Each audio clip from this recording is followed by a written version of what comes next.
Let's make an improv quilt together. Hi, my name is Fallon, and today I'm going to share my unique way to make an improv quilt. How is it unique? Well, there's going to be a little bit of control to it. And that's only because I'm going to need a little bit of control here to enjoy the whole process. And you know what? That's okay. Many crafters struggle with the idea of starting a quilt because they feel limited by the different quilt patterns out there, or maybe they just fear making a mistake with the whole quilting process. But today we're going to break those barriers. We are just going to let loose and have fun with the whole quilting process. A lot of the elements in this quilt come together using curves. Curves in quilting can be really scary. They're hard to perfect, but we're going to have a lot of fun with curves here because there is no perfection needed when it comes to the curves in this quilt. I promise I'm going to make the curves fun and easy here. Let's get started on the quilt. Here's what you'll need to make the quilt as I'm going to show it here. You're just going to need 8 fat quarters. Yep, that's it, just 8 fat quarters. I scoured Pinterest looking for different color ideas for a quilt, and so the 8 fat quarters I chose were inspired by this color swatch that I found.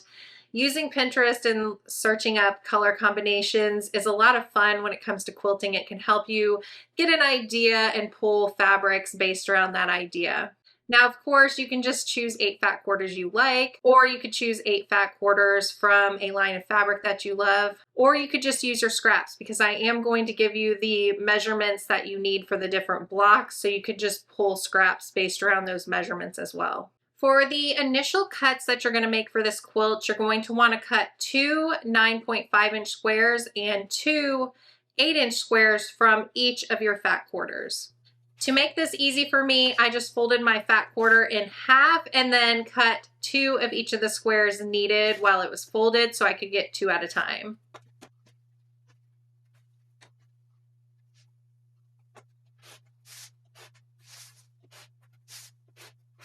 So for this pattern, you're going to need 16 9.5-inch squares, and you'll need 15 8-inch squares. When you're cutting from the fat quarter, you're going to cut 16 of each, but you won't be using one of the 8-inch squares if you're cutting from fat quarters. To start, I like to pair up my 9.5-inch squares and my 8-inch squares for the blocks that are needed in this quilt. It just helps me stay really organized. So I pair them up and then I place a marker pin in them so I know what they're being used for in the pattern. I will put a graphic up on the screen to show how you'll pair up the different blocks, and I'll also put that information in the description below as well. It will seem a little confusing here at first, but I promise it will all make sense soon. The easiest block to make in this quilt is the 5 solid blocks. So you're going to take 5 of the 8-inch squares and trim them down to 6.5-inch squares. That's it. It's really easy. I just stacked all 5 of the squares up together and I put my trim lock on them and trimmed them down to the 6.5 inches. Now the next easiest blocks to make are going to be the 4 striped blocks that we're going to make, and for that we're going to need 4 of the 8-inch squares. So I have those here. I'm just going to remove the pin and my paper that's reminding me what I paired these up for. So I'm just going to take the 4 blocks and I'm going to stack them up straight. Now you don't have to be super straight about any of this because you're going to trim these all down to the correct size needed, but getting them somewhat straight is very helpful. Now here's where some of the improv comes in. You're just going to cut these however you want. So just find a place and cut across. You don't have to be straight. You can put a little wave to it if you want. But all you're going to need to do, the only rule you're going to have is that you're going to want to have 4 segments when you're done. So if you want to make some thinner ones, make some thinner ones. So now I have 3 segments, so I'm going to need to make 1 more. So there you go.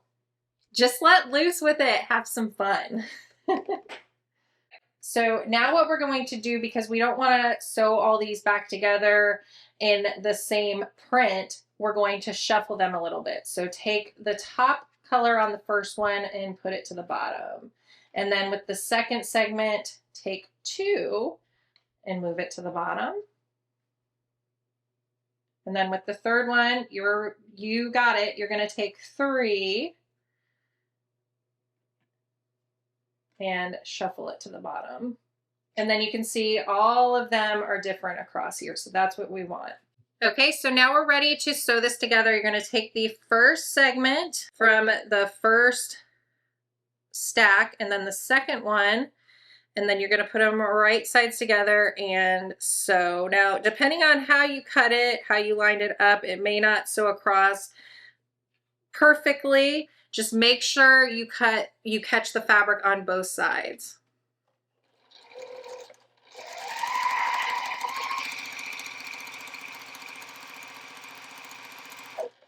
Okay, and then press the seam over. You can press with heat now, or you can wait until you get it all together. And then just make sure you pick up the third one on top here and sew that one on. And if it's not lining up good, you can always line it up and then move it along as you sew across. So I'll show you what I mean. This will get you warmed up for when you're sewing the curves later. So I'm just going to adjust it as I sew so that the seams, the ends of the fabric are lined up.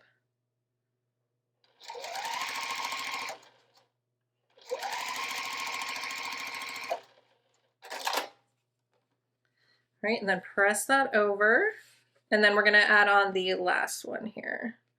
And this one has a little bit more of a curve to it, so when I lay it together, I'm just going to move it as I move along. So you can see how it's not lined up straight across there. And then I'll just move it along as I go. Just have fun.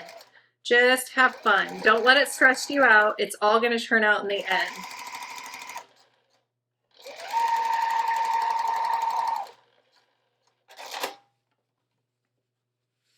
Okay, then press that seam.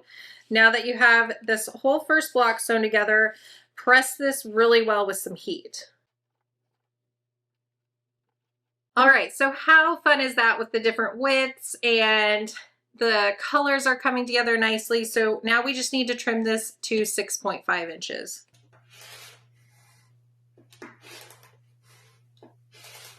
All right, so we got it trimmed up, and now we're just going to do the same thing with the rest of our stack. So we'll have 4 of these strips. Here's a little bonus tip for you with your strip blocks. They can get a little close to not quite measuring out to 6.5 inches. If they don't, you're going to have a lot of cutoff strips from your curved blocks. So set your block with the strips that isn't quite measuring up to the side and add on one of those strips later. So here in the future is one of my strips, and this block is not quite measuring up. I didn't do well with the seams, so I'm gonna add this on here. So I'm just gonna sew it on.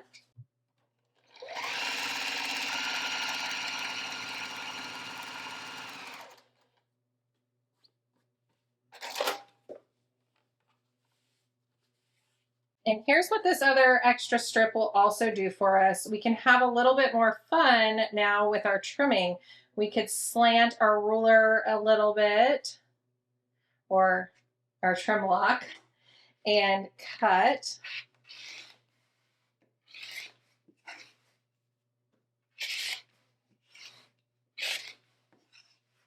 And then our strips are just a tad bit more fun than our other block, where they're just kind of more straight, right? These lean a little bit. We have the strip here that has less on the top than on the bottom. So it can be a lot of fun adding on those extra strips. All right, so set your 4 striped blocks to the side, and then we're going to move on to another block. Okay, so we're gonna move on to some of the curved blocks. So I have 2 8-inch squares here, and I'm just gonna stack them on top of each other. and I'm going to cut one curve. Now just be careful here. Make sure your fingers are out of the way of the blade because we're not using a ruler, and just cut a curve however you want to. Just have fun, be free with it. Now, if you need to, and it's okay if you need to, you could draw out the curve that you want with a disappearing ink marker, or you could use a pencil. It's going to be hidden inside the seam. If you're using lighter fabrics, though, you don't want to go too dark with it unless you plan to trim it off or something, because it will be in the seam and could possibly show behind lighter fabrics. So just keep that in mind. But if you want to draw it out, you can, but it is really fun just cutting without a ruler sometimes.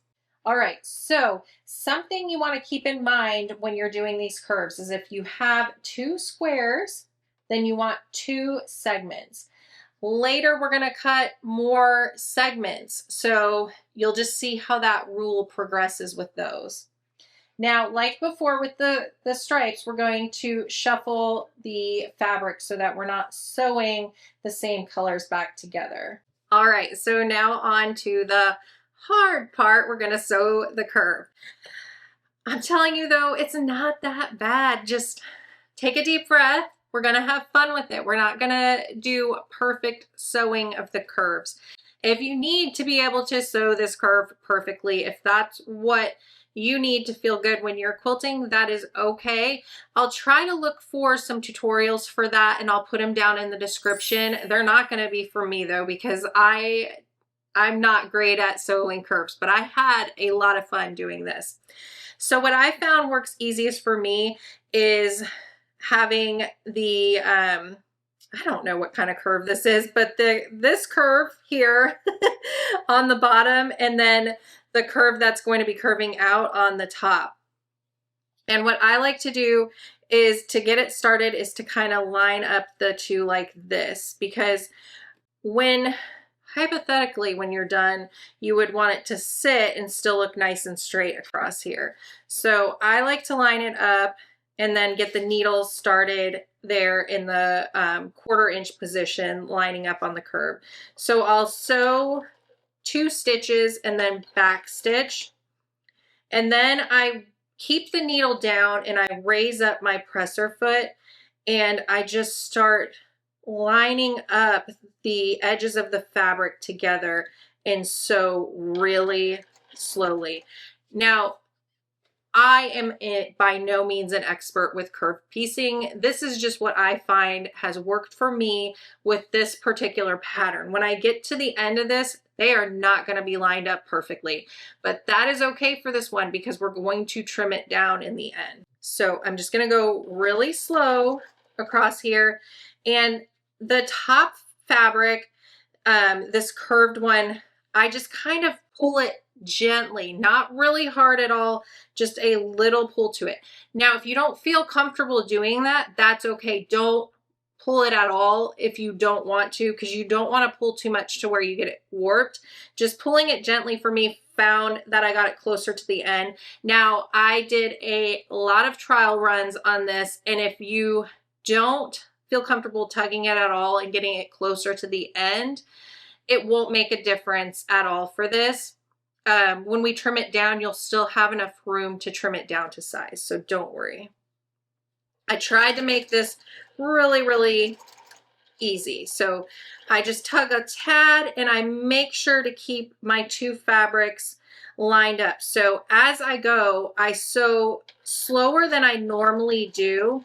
After a while, you're going to get a little more used to it and you can go a little bit faster. But if this is your first one you're doing, go a little slower. And if you need to, keep the needle down, lift up the presser foot and adjust things. If you're not comfortable adjusting it as you go, it's helpful to do just a couple stitches and then raise up the foot, keep the needle down so everything stays in place, and then shift things so you can keep the fabrics lined up together.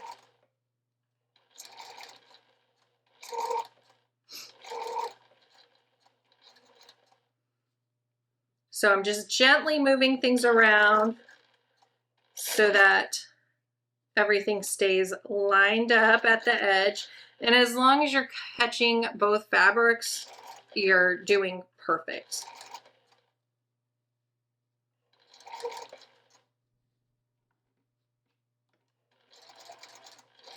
And then I backstitch at the end because these are curves. We're going to press them a little bit, and I feel like securing the ends is really helpful here.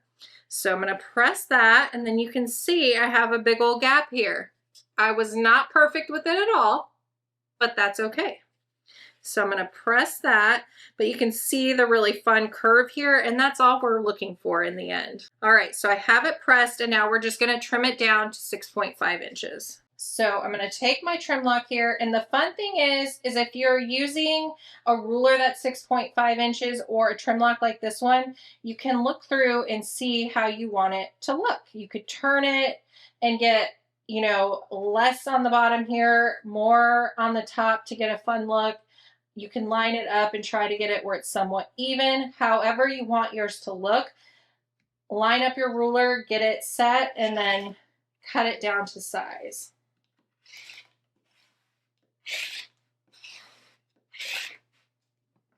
And there we go, that's it. We did a fun curved block without using a fancy ruler to get the curve, without stressing over it. We trimmed it down to size and it looks perfect. All right, so I have 2 of these blocks finished, and we're gonna make a few more of them as well. But I'm gonna move on and show you another block. All right, so for the next block, we're going to need 3 of the 9.5 inch squares, and we're making another curved block. Now, just as before, we're going to stack up the 3 different squares of fabric, and we're going to cut our curves without like a curved ruler or anything. So you're just gonna kind of just choose where you want your curve to be. Just have fun. But like I mentioned with the other blocks we did, we're going to have 3 segments, and that's because we have 3 squares of fabric here. So I'm going to pick where I want my next segment to be. And for this one, I did wider on one side and thinner on the other just to have some fun with it.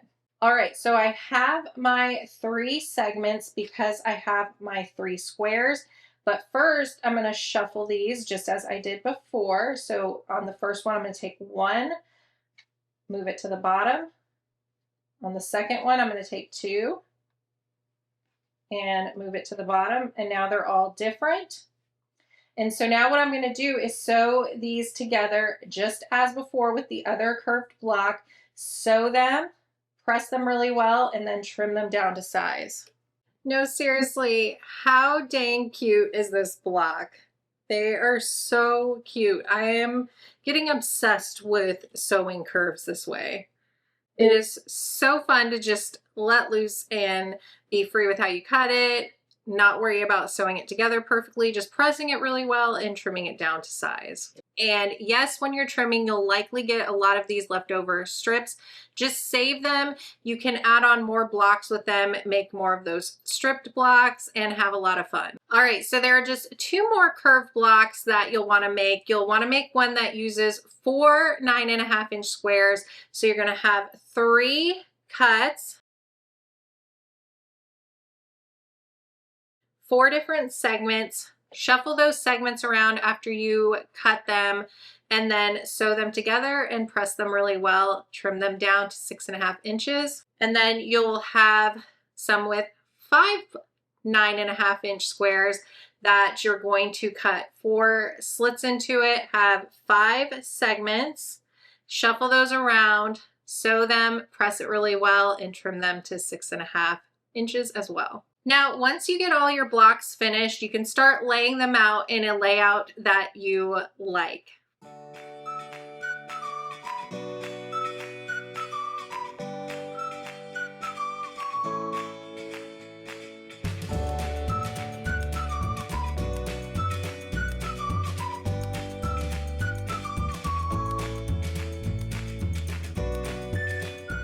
All right, and so once I get a layout that I like to grab my fabric markers, and I have 6 rows.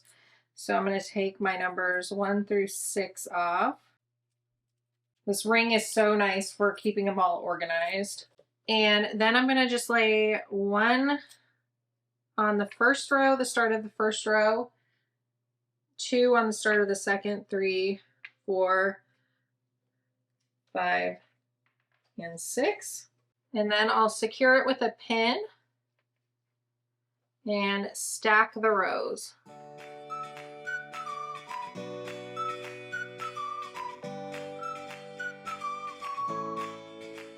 All right, so I could just start sewing the rows together like this, but what I like to do is still stack the rows more so they're not as much laying around everywhere. So I just stack these all on top of each other in order. Since they're all marked with my marking pins and the rows are marked, I can just pick up and see where row 2 starts and set row 1 up here with me. You can remove the pin if you want to or leave it in.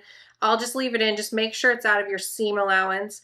But what I'm going to do is take the first block in the row and set it to my left side and move all the rest to my right so that I can keep them in the orientation I know I wanted them to be in. It's less moving around this way. So I'll take this first block on my stack over here, lay it right sides together, line it up, and then just sew a 1/4 inch seam.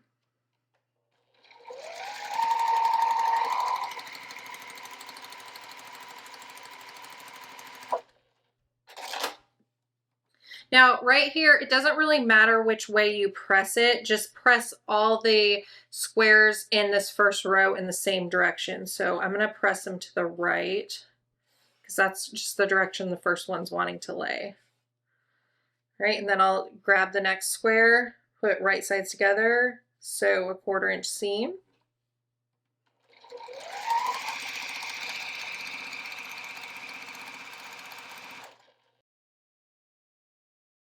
So just keep sewing all the blocks in the first row in the same manner.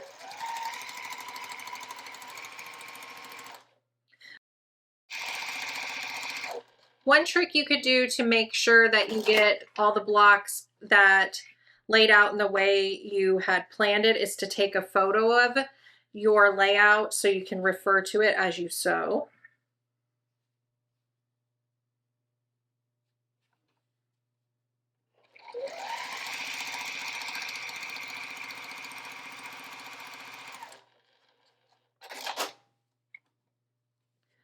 All right, so I have row 1 all sewn together now, and I'm going to press this really well with some heat from the iron.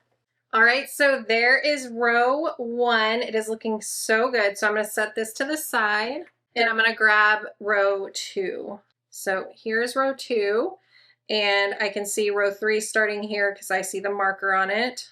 So I'm going to take the first block in row 2, set it to my side, and I'm going to start sewing these together just as I did before, but this time I'm going to press the seams in the opposite direction. So before I pressed them to the right, this time I'm going to make sure I'm pressing them to the left.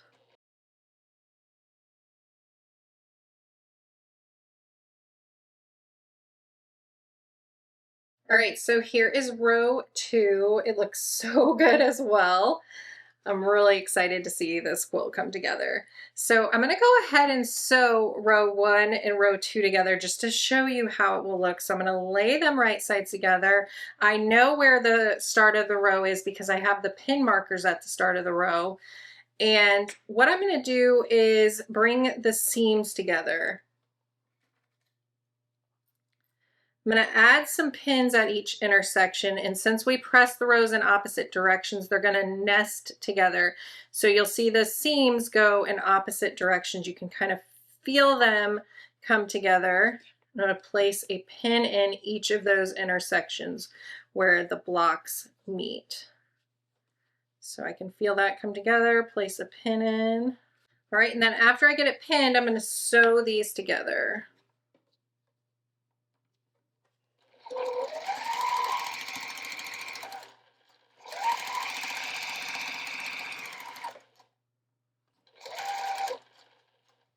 Now don't sew over the pins. It could break your machine if you do. Break your needle. Your needle can fall into your machine, mess things up. You don't want to do that. So I pull the pin out right before I get to it.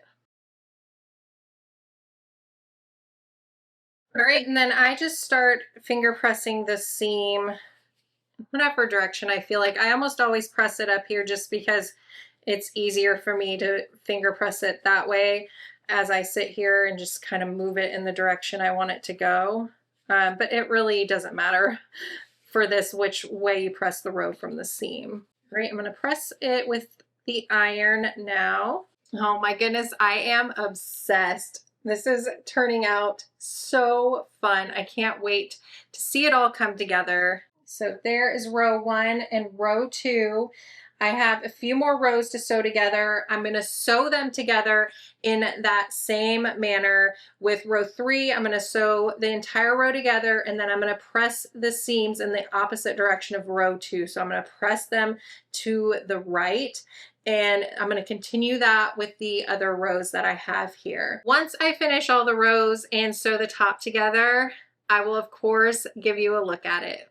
So here's the quilt all sewn together. I am so happy with how it turned out. It is just so cute, and it was so fun to sew together. I put it together in just a day. It did not take long at all because you're not having to be very, very careful with all of the cuts you make for the curves, and you're just having fun. So there it is. I really, really love it. Some of the pieces came together, some of the colors came together really closely. I am honestly okay with it. I think it really adds to its flair. So now I just have to pick a backing fabric, get this basted, and figure out how to quilt it. If you have any suggestions or ideas for how to quilt it, please let me know in the comments. I would love to hear the ideas. Thank you so much for watching. I hope you enjoy making this quilt, and I'll see you in the next video. Bye.